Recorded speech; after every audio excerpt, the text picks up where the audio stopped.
नमस्कार, मेरा नाम भूपेंद्र दीक्षित है और मैं सागर मध्य प्रदेश का निवासी हूं।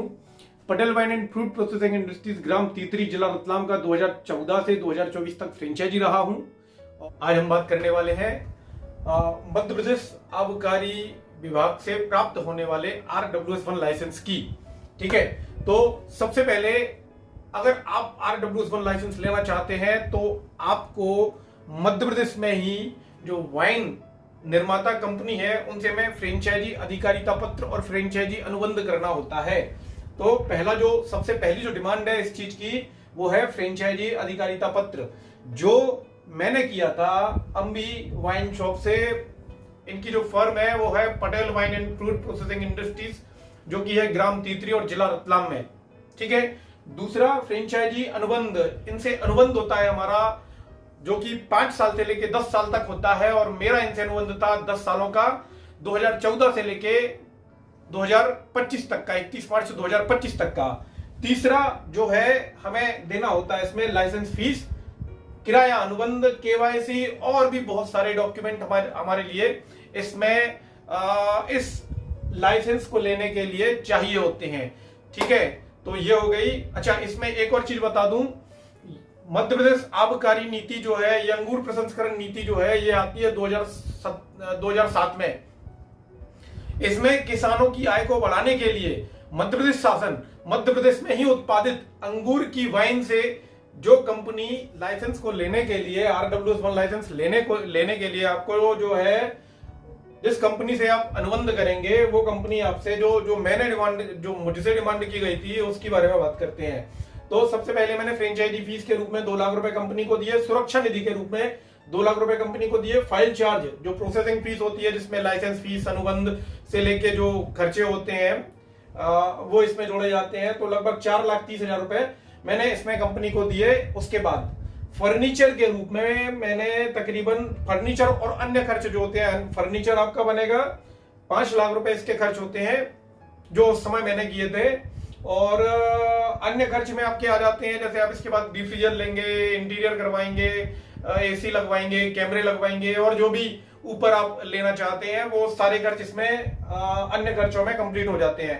तो 5 लाख रुपए प्लस स्टॉक, मैंने उस समय पे स्टॉक मंगवाया था इसका 3.5 लाख रुपए का। ठीक है, और वर्किंग कैपिटल अपने साथ 2 लाख रुपए की वर्किंग कैपिटल, अगर आप इस बिजनेस में आ रहे हैं तो 2-2.5 लाख की वर्किंग कैपिटल अवश्य रखें। ठीक है, अब इसके बाद बात करते हैं 2014 से लेके 2024 तक मैंने RWS1 लाइसेंस जो रिटेल वाइन लाइसेंस था, इससे मैंने कितनी इनकम जनरेट की है। अब बात करते हैं मैंने इनकम कितनी जनरेट की। जो सबसे महत्वपूर्ण है कि अगर इतना पैसा आप लगा रहे हैं तो आपको इनकम कितनी होती है, आपकी कमाई कितनी होती है, ROI क्या है, इसका रिटर्न ऑफ इन्वेस्टमेंट क्या है इस बिजनेस में। 10 साल तक आप फ्रेंचाइजी अनुबंध में रहेंगे तो 10 साल में आप कितना कमाएंगे उस पे हम चर्चा करेंगे। बात करें अगर वित्त वर्ष 2014 और 2015 की, तो मेरा लगभग 2-2.5 लाख रुपए का मैंने प्रॉफिट लिया था उस साल। और बात करें 15-16 की तो थोड़ा सा प्रॉफिट मेरा कम रहा, लेकिन वित्त वर्ष 2016 से लेके 2019 तक कंटिन्यू 3 सालों तक लगभग मुझे आप मान के चलो कि 2 लाख रुपए एवरेज हर साल मुझे घाटा हुआ, तकरीबन 6 लाख रुपए का। ठीक है, उसके बाद मैंने फ्रेंचाइजी ड्रॉप करने का पूरा मन बना लिया था, मैंने इस लाइसेंस को छोड़ने का पूरा मन बना लिया। लेकिन फिर आता है 2019-20 कोरोना का टाइम, जब शराब की डिमांड काफी ज्यादा थी। उस समय पर मतलब इन 3 सालों के बाद वो पहला साल था जिसमें मैं थोड़ा सा प्रॉफिट में रहा। तो उस साल मैंने क्या किया, आप देखिए, उस साल मैंने जो Patel wine and fruit processing industries है उससे मैंने 18,26,832 रुपए की मैंने परचेसिंग की, और 25% हमारा एवरेज प्रॉफिट होता है, तो 22,83,540 रुपए की वो वाइन हमने बेची। इस पे हमारा जो ग्रॉस प्रॉफिट था वो निकल के आया 4,56,708 रुपए। और हमारे जो खर्चे होते हैं, जो हमारे दुकान को चलाने में जो हमारे खर्चे होते हैं वो खर्चे बता देता हूं आपको। तो सबसे पहले हमें रेंट देना होता है 1,20,000 रुपए। सैलरी एक लड़का आपको रखना पड़ेगा जिसकी सैलरी होगी 1,20,000 रुपए। इलेक्ट्रिसिटी आपको देनी होगी लगभग 50,000 रुपए। ट्रांसपोर्टेशन फीस होगी आपकी, जो आप माल बुलाते हैं कंपनी से आपके आउटलेट तक जो माल आता है वो आता है आपका लगभग 70,000 रुपए। ऊपर नीचे होता रहता है इसमें, प्लस आप 20-25 हजार रुपए प्लस माइनस कर लो आप। ठीक है, तो मेरा जो खर्चा होता था 70,000 रुपए। लाइसेंस फीस क्या हो गए, 10,000 रुपए लाइसेंस फीस होती थी उस समय पर। अभी भी लाइसेंस फीस हमारी जो आबकारी को हम फीस देते हैं 1 साल दुकान चलाने की, वो 10,000 रुपए है। तो 10,000 रुपए लाइसेंस फीस। इसके बाद नेट इंटरनेट चाहिए होता है हमें, क्योंकि हमें जो पर डे की मतलब इंटरनेट का काम इसमें जरूरी है, थोड़ा सा नेट हमें चाहिए होता है। फिर फाइलिंग चार्ज हमारे जो जब हम लाइसेंस रिन्यूअल करवाते हैं तब लगभग 3,000 रुपए के आसपास हमारे फाइलिंग चार्ज हो जाते हैं। फूड लाइसेंस हमें लेना होता है जो 1 साल का होता है, लगभग 4500 रुपए उसका खर्च होता है। और 10,000 रुपए एक हमें सीए रखना होता है, क्योंकि हमें वेट लाइसेंस लेना होता है वाणिज्यिक कर विभाग से। तो एक सीए रखो या आप एक एडवोकेट रखते हो तो उसकी फीस हो जाती है 1 साल की, समझ के चलो आप 10,000 रुपए। और अदर एक्सपेंसेस हमारे हो जाते हैं 30,000 रुपए। ठीक है, तो ऐसा कुल खर्च जो है हमारा हो जाता है लगभग 4,23,500 रुपए। ये रेंट की, अगर आपका रेंट, ये मेरा रेंट उस समय पे केवल 10,000 रुपए महीने था, तो 1 साल का हमारा जो रेंट है वो 1,20,000 रुपए। अभी लेकिन आज की डेट में अगर आप दुकान देखने जाते हो तो 20,000 से नीचे शराब के नाम पे कोई हमें इससे नीचे रेंट पे दुकान नहीं देता है। तो अब ये खर्चे की बात है। ठीक है, तो 1,20,000 रुपए उस टाइम पे मेरा खर्च था, जो बाद में बढ़ा, 2019 के बाद बढ़ा और लगभग 1.5 लाख रुपए हमारा साल का, हमारा 30,000 रुपए इसके आगे खर्च हमारे बढ़ जाते हैं। तो अभी हमारे खर्च थे 4,23,500 रुपए 1 साल के। ठीक है, उस साल मैंने मतलब पिछले 3 सालों के बाद मैंने पहली बार प्रॉफिट जनरेट किया, जो हुआ मात्र 33,208 रुपए का। 33,208 रुपए का मैंने उस 1 साल में प्रॉफिट जनरेट किया। आप समझ सकते हैं, मैंने वो 365 दिन जिस धंधे को दिए उसने केवल और केवल, लेकिन अच्छा था ये मेरे लिए, खराब नहीं था, क्योंकि मैं कंटिन्यू 3 सालों से लॉस ही देख रहा था। मैंने 2016-17 में लॉस देखा, 2017-18 में लॉस देखा, 2018-19 में भी लॉस देखा। ये वो पहला साल था। अच्छा, 2018-19 में मैंने फुल्ली इस लाइसेंस को छोड़ने का हाँ मतलब वही 30-32 हजार का हमने प्रॉफिट उस साल भी जनरेट किया था, इससे ज्यादा हमारा प्रॉफिट नहीं हुआ। ठीक है, अब हम सीधी बात करेंगे 2019-20, 20-21, 21-22 की बात। 19-20 और 20-21 थोड़े ठीक ठाक निकलने के बाद साल आता है 2021-22। साल 2021-22 में हम कुल परचेसिंग करते हैं 15,94,236 रुपए की, और 25% मार्जिन के साथ इसको हम सेल करते हैं 19,92,795 रुपए में। इस अमाउंट पे हम इसको सेल करते हैं। इसमें इस साल जो है हमारे 2 खर्चे बढ़ गए। एक तो रेंट हमारा हो गया इस बार से 1.5 लाख रुपए साल का, और जो सैलरी हम लड़के को देते थे वो हो गई हमारी 12,000 रुपए महीने के हिसाब से 1,44,000 रुपए की सैलरी हो गई। तो इस बार थोड़े से हमारे खर्चे बढ़ गए, लगभग 50-55 हजार रुपए हमारे एक्स्ट्रा बढ़ गए। ठीक है, तो अब ये जो है 15,94,236 रुपए का हमने माल परचेस किया पटेल वाइन से, और 19,92,795 रुपए सेल किया। इसमें 3,98,523 रुपए हमें ग्रॉस प्रॉफिट हुआ, और खर्चे काटने के बाद खर्चे जो हमारे थे इस साल हमारे खर्चे हो गए 4,77,500 रुपए, और इस साल हमारे लिए फिर लॉस हो गया। हमें हो गया इस बार हो गया हमें 78,977 रुपए का लॉस हो गया इस बार। क्या खर्चे आपके सेम होते हैं?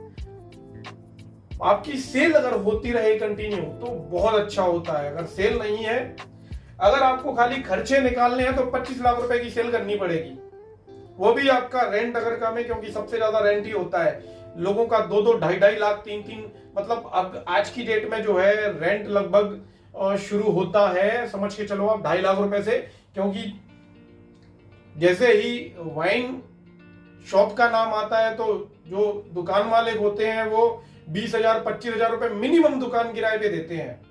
और हमारे तो मकान मालिक बहुत अच्छे थे, उन्होंने केवल 2,000 रुपए इस बार रेंट बढ़ाया, मतलब 1.5 लाख 30,000 रुपए उन्होंने बढ़ाए खाली साल भर में।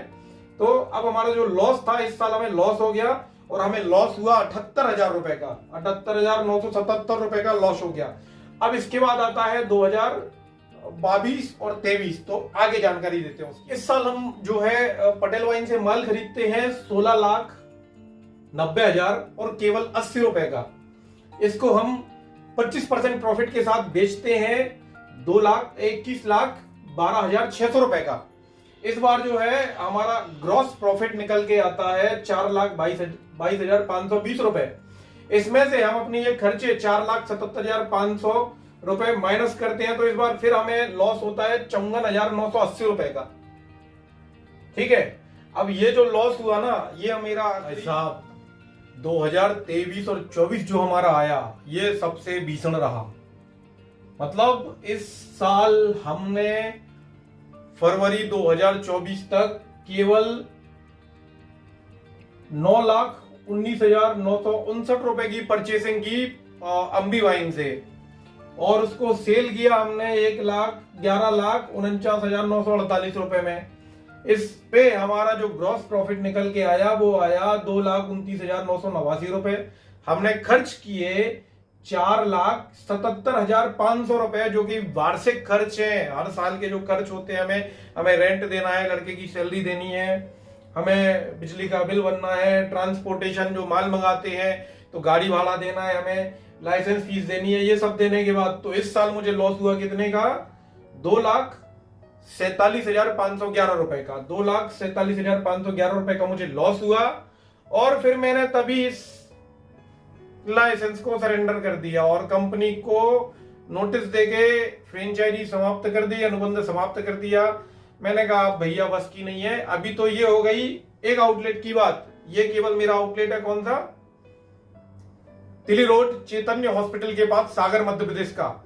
अब हम बात करेंगे जो मेजर हमें यहाँ पे सबसे अच्छा, इसमें जो है पूंजी मेरी जो 12-15 लाख की जो पूंजी लेके आया था, वो मेरी पूंजी भी खत्म, प्लस जेब से पॉकेट से मेरे पैसे लगे वो अलग, नुकसान हुआ वो अलग। ठीक है, अब बात करेंगे हम तो मकरोनिया की। एक दुकान का हमने आपको बता दिया। अब दूसरी हमारी शॉप नंबर 2 की बात करते हैं हम। यह दुकान नंबर 2। जब 2014-15 में हमारा सब सही चला और 15-16 भी हमारा ठीक गया, तब हमने इसी कंपनी से, पटेल वाइन से, अम्बी वाइन कंपनी से, चूंकि मध्य प्रदेश में इकलौती कंपनी है ये पिछले 10 सालों से, अब एक आधी कार है इस कंपनी का अभी तक, और इसकी कॉम्पिटिटर मध्य प्रदेश में से कोई भी कंपनी नहीं है। ठीक है, तो जब हमारा ये थोड़ा सा सही रहा 2014-15 और 15-16, तो नवंबर 2015 में कंपनी के साथ में एक और आउटलेट की डिमांड करता हूं मैं कि एक और आउटलेट खोलना चाहता हूं और उनको 3 लोकेशन दिखाता हूं मैं। पहली भगवानगंज, दूसरी सिविल लाइन और तीसरी जो है मकरोनिया। तो मकरोनिया पर कंपनी को मकरोनिया लोकेशन पसंद आती है। अच्छा, कंपनी ने एक गलती की, आबकारी नीति जो थी उस वर्ष की, वो आबकारी नीति को उस कंपनी ने फॉलो ही नहीं किया। ठीक है, अब आबकारी नीति क्या कहती थी? आबकारी नीति आई थी 21/1/2015 को, और आबकारी नीति में था कि अगर कंपनी अपने नाम से लाइसेंस लेती है तो जिला मुख्यालय पर खोल सकती है, 1 लाख की पॉपुलेशन पे खोल सकती है, और तीसरा था खजुराहो में खोल सकती है। ये 3 चीजें थी कंपनी को।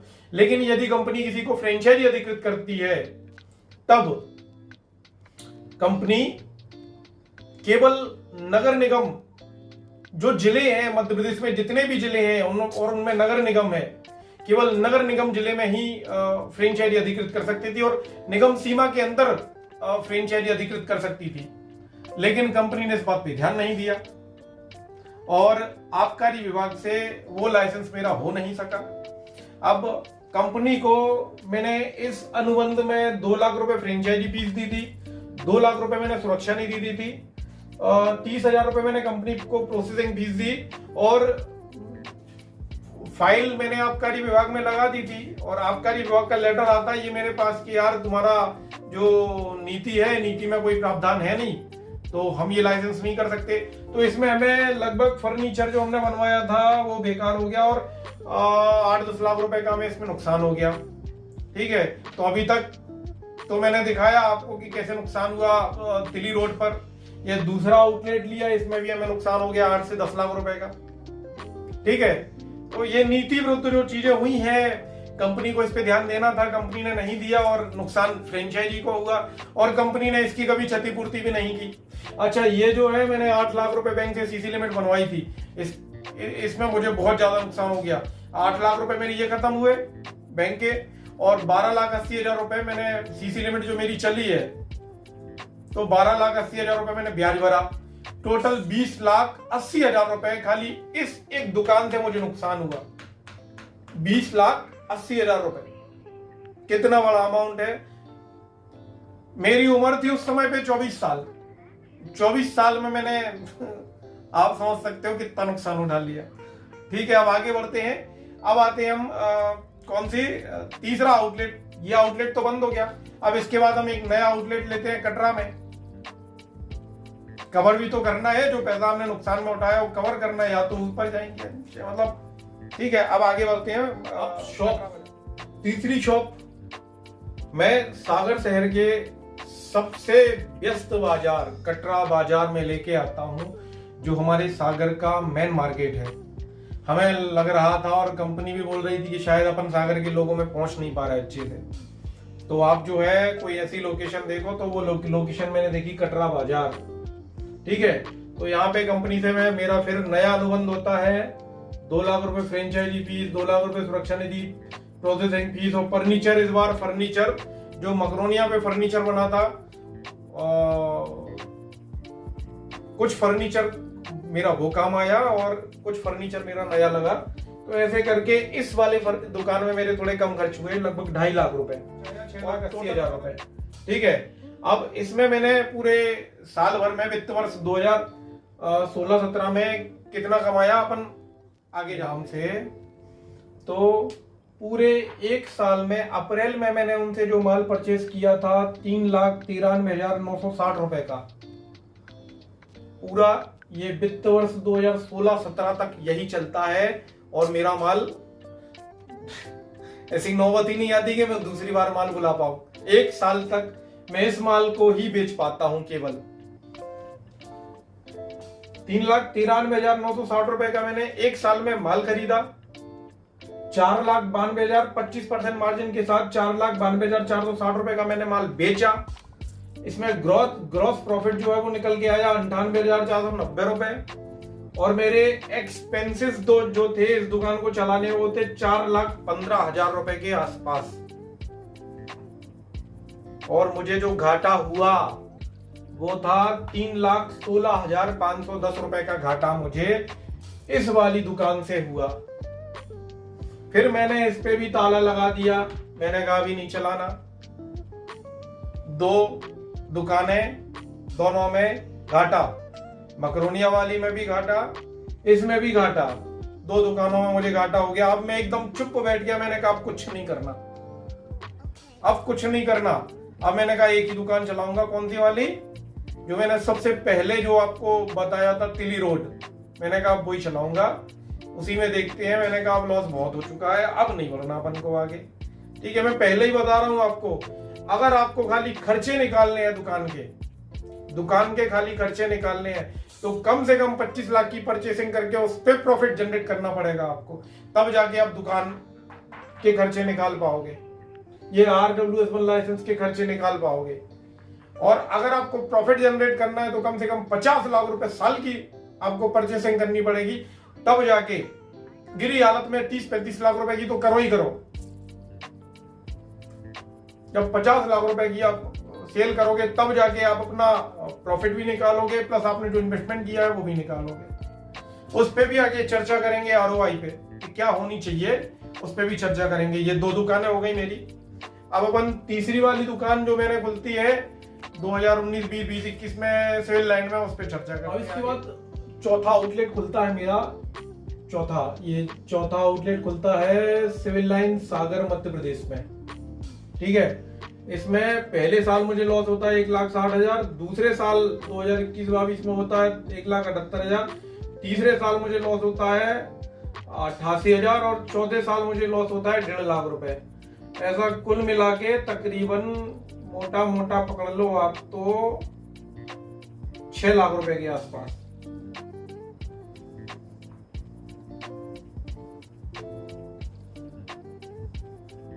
6 लाख रुपए का मुझे मैंने 4 आउटलेट खोले और चारों आउटलेट का मैं टोटल लॉस बताता हूँ आपको, मुझे टोटल लॉस कितना हुआ। ठीक है, अब मिलते हैं थोड़ी सी देर। अब अगर हम बात करते हैं कि हमारा कुल लॉस मतलब इन 10 सालों में 2014 से लेके 2024 तक हमारा कुल लॉस क्या रहा, कुल हमने कितना घाटा सहन किया, तो अभी आप सुनो। हमने Patel wine and fruit processing industries Ambi wine shop को कुल 4 दुकानें खोली थी, उनमें 3 में मैंने फ्रेंचाइजी फीस दी 6 लाख रुपए, 2 लाख रुपए प्रति दुकान। फर्नीचर मैंने लगवाया था और अप्लायंस जो होते हैं, तो फर्नीचर और अप्लायंस का हमें नुकसान हुआ 16.5 लाख रुपए। अच्छा, फर्नीचर 2 प्रकार के होते हैं, पहला फर्नीचर होता है अपना फिक्स फर्नीचर, दूसरा होता है फोल्डेबल। फोल्डेबल फर्नीचर थोड़ा सा महंगा बनता है, इससे भी महंगा बनता है वो, लेकिन उसकी एक अच्छी चीज ये होती है वो बर्बाद नहीं होता है, उसको खोल के कहीं भी ले जाओ आप, कोई दिक्कत नहीं है। लेकिन हमारा फिक्स फर्नीचर था। फिक्स फर्नीचर जब आपका होता है तो आप उसको खोलोगे तो वो पूरा मिट जाएगा, आपका खराब हो जाएगा। तो मैंने फिक्स वाला ही बनवाया था, क्योंकि 10 साल तक हमें फ्रेंचाइजी अनुबंध था और 10 साल तक दुकानें चलवानी थी, तो मैंने अगले 10 सालों का सोच के ये फर्नीचर फिक्स करवाया। तो यहाँ पे 16.5 लाख रुपए मेरे फर्नीचर में खत्म हो गए। फिर इसके बाद सिक्योरिटी डिपॉजिट, मेरा जो सिक्योरिटी मनी मैंने जो Patel wine and fruit processing industries को दी थी, आज 1 साल हो गया, अभी तक मुझे मेरी सिक्योरिटी मनी वापस नहीं मिली। तो ये वाली एक सिक्योरिटी मनी का मुझे नुकसान हुआ। फिलहाल जब तक हाथ में नहीं है तब तक नुकसान ही समझो आप इसको, और विवाद भी है मेरा उनसे। फिर तिली वाइन शॉप में 10 साल तक जब मैंने इसको चलाया है, तो इस पे ग्रॉस प्रॉफिट के अलावा अपनी जेब से कितना खर्च किया, वो है 9,81,468 रुपए। फिर मकरोनिया वाइन शॉप, वो तो नीति विरोधी थी, और मकरोनिया में नगर पंचायत में तो खोलने का कोई प्रावधान था ही नहीं, और फिर भी इस लाइसेंस के लिए अम्बी वाइन कंपनी ने मुझे फ्रेंचाइजी अधिकृत किया, और मुझे यहाँ पे बहुत खराब लॉस हुआ, क्योंकि इस दुकान का फर्नीचर, इस दुकान पे मैंने सबसे ज्यादा पैसा खर्च किया था, बहुत ज्यादा। मैंने यूरोपियन स्टाइल में पूरा शोरूम बनवाया था, दुकान भी तकरीबन 350 से 400 स्क्वायर फीट की थी, तो वो मध्य प्रदेश की सबसे बड़ी वाइन शॉप भी होने वाली थी अपने आप में। तो इस दुकान इस जगह पे मुझे सबसे ज्यादा लॉस हुआ। ये मेरा टोटल लॉस था 12,30,000 रुपए का, मतलब फ्रेंचाइजी फीस उसमें से हटा दो, सिक्योरिटी मनी हटा दो, तो भी मुझे तकरीबन 8 लाख रुपए का यहाँ पे नुकसान हुआ। फिर कटरा वाइन शॉप पे तो खतरनाक ही नुकसान हुआ। 1 साल में जो मैंने माल बुलाया था कंपनी से 3,93,000 रुपए का, वो पूरे 1 साल में बिका। उस दुकान को चलाने के जो खर्चे थे वो ग्रॉस प्रॉफिट से ज्यादा थे। 3,16,510 रुपए का इस दुकान को चलाने में मेरा खर्च हुआ। फिर सिविल लाइन वाइन शॉप पे दुकान को चलाने में मेरा लगभग 5,76,000 रुपए यहाँ पे खर्च हुआ। इस तरह कुल 59,53,978 रुपए, 59,53,000 रुपए मुझे कुल नुकसान हुआ, कुल घाटा हुआ है। भाई साहब, आप समझ सकते हो कि अगर RWS लाइसेंस अगर आप लेने का सोच रहे हो तो आपको ध्यान देना पड़ेगा कि अगर आपके क्षेत्र में, आपके स्थान पे रेड वाइन पीने वाले लोगों की संख्या ज्यादा है, तभी आप आउटलेट खोलना।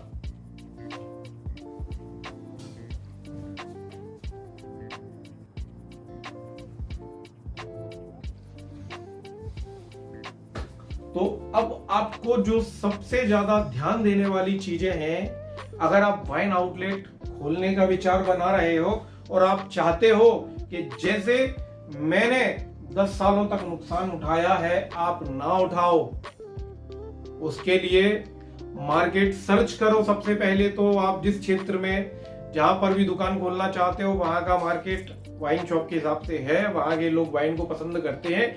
कोई नई चीज अगर आप लेके जाते हो, सागर में एकदम नई थी, इवन जब मैंने चालू किया था ये बिजनेस तब ये पूरे मध्य प्रदेश में फ्रेश था, नया था, मुझे बहुत ज्यादा संभावनाएं दिखी थी इस धंधे में, इस बिजनेस में, इस व्यापार में, लेकिन मेरी सारी संभावनाएं धराशाही हो गई। कुछ नहीं मिला हाथ में मेरे। मैंने इतना नुकसान खा लिया, ये 59 लाख रुपए का नुकसान खा के बैठा हूं मोटा मोटा। ठीक है, तो अगर आप वाइन शॉप, वाइन आउटलेट खोलना चाहते हैं, RWS1 लाइसेंस चलाना चाहते हैं, तो सबसे पहले तो जिस कंपनी से आप अनुबंध करो उसके आउटलेट पे विजिट करो, वहां देखो, जाके खुद से जाके देखो कि क्या सेल आती है। और सेल देखने का सबसे बढ़िया तरीका मैं आपको बताता हूं, आप जाओ, वहां पे स्टॉक रजिस्टर होता है जो मेंटेन करना होता है एक फ्रेंचाइजी को, आबकारी विभाग में। आबकारी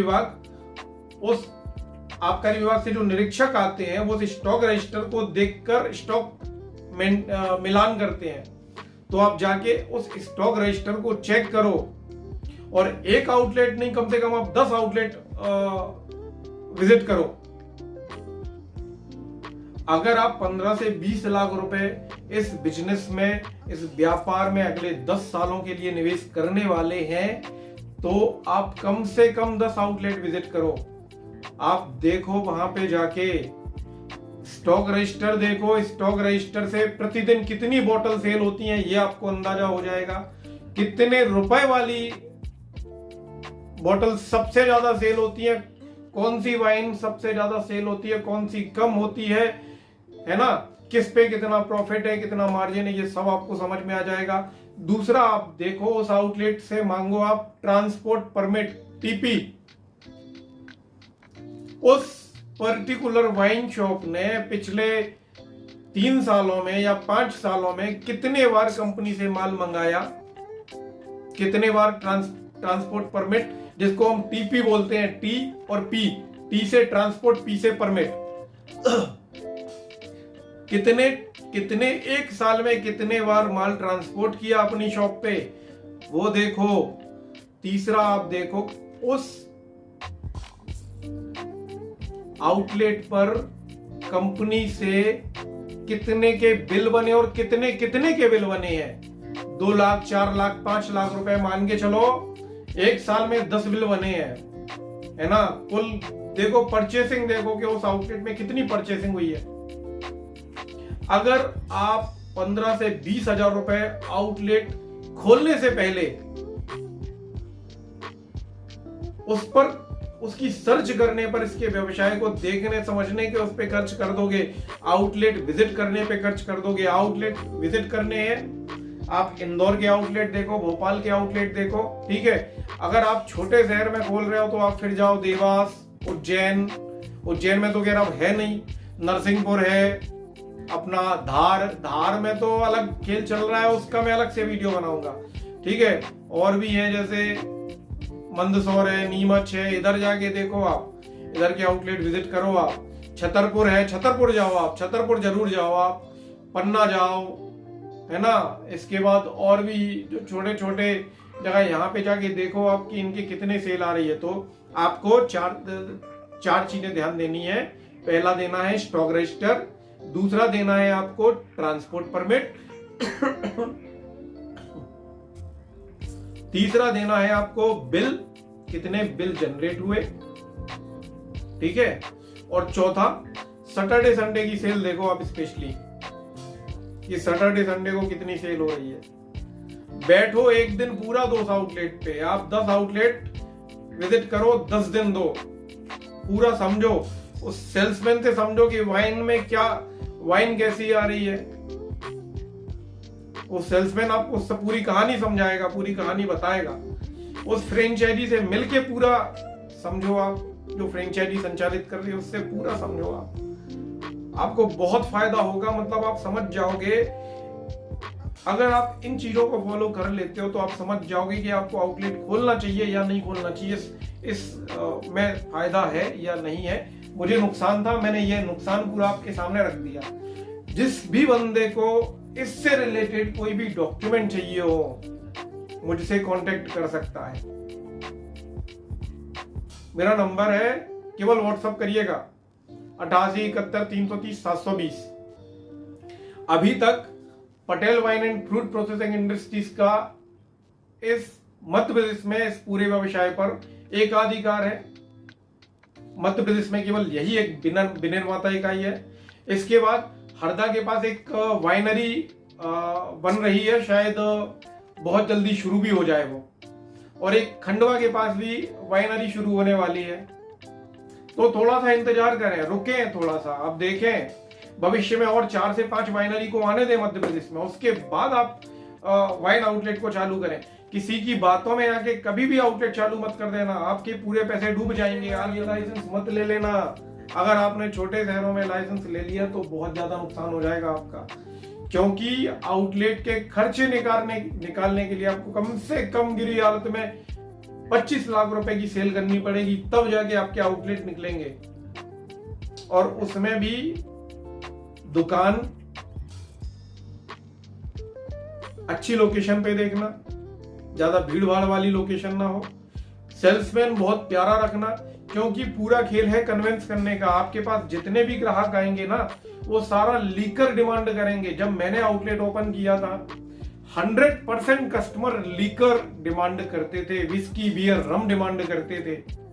उनको कन्विंस करना होता है, और कन्विंस करने की पावर एक सेल्समैन जो 2-5 साल जिसने सेल्समैन रहा हो, वही कन्विंस कर सकता है। कन्विंस करना बहुत ज्यादा जरूरी है इस बिजनेस में। लीकर को आप कन्वर्ट करोगे वाइन में, और वाइन वो कितने दिन बंदा रहा, रिपीट कस्टमर देखो आप जाके। एक और चीज देखना है आपको आउटलेट पे, रिपीट कस्टमर कितने हैं। रोज के नए कस्टमर हैं तो फिर कोई मतलब नहीं। रिपीट कस्टमर जब तक किसी बिजनेस में नहीं होंगे तब तक तो वो बिजनेस है ही नहीं।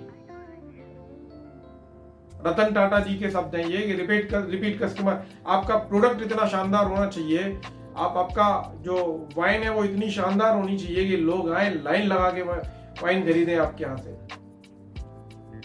1000 सब्सक्राइबर चाहिए, क्योंकि मैंने इतनी प्यारी जानकारी आपको दी है। आपका इतना पैसा बचेगा अगर आप ये लाइसेंस लेने का विचार बना रहे हो, और मैं इतनी अच्छी जानकारी आपको दे रहा हूं, और आपको और भी इसी फील्ड में 10 साल का अनुभव है मुझे। तो आप मुझे केवल सब्सक्राइब करो, मुझे 1000 सब्सक्राइब दो।